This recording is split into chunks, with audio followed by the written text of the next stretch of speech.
Well, it's a book I started 30 years ago. I got to know Katharine Hepburn, the actress, and she got me to consider doing The Bluebird for George Cukor. And Mr. Cukor called me and said, will you do the screenplay? I said, I don't know. I've read the novel, but it was published back in 1908. And I said, I don't think I can do that.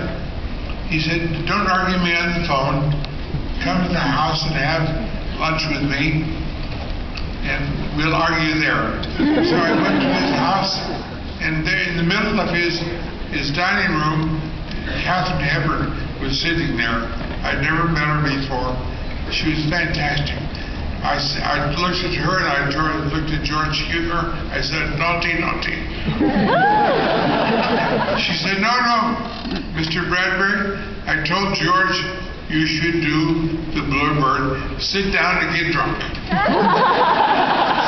I sat down, drank a lot of wine with Katharine Hepburn, and along the way I told Mr. Cukor the novel didn't work because it was all about children dying, and it was written in 1903, and it represented the death of children at that time. And they stopped dying around 1939 when I was 29 years old. So at that point, George Cukor said, Katie, read some of The Bluebird to Mr. Bradbury. So she picked up the book, and she began to read out loud to me, and halfway down the page, she turned and said, George Ray is right. This won't work as a screenplay.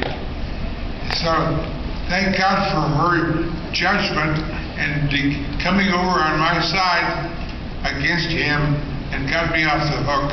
And when the day was over, I picked up the phone to call a cab, and Katharine Hepburn said, what are you doing? I said, I'm calling a cab. She said, where do you want to go? I said, I got to go back to Beverly Hills. So she said, come on. So she took me out to her car, and she drove me back to Beverly Hills, and she pointed out all the places where she'd lived during a 40-year period. And when we get out to Beverly Hills, and I got out of the car and I turned to her and I said, there's only one thing I've got to say to you. She said, what? I said, I love you.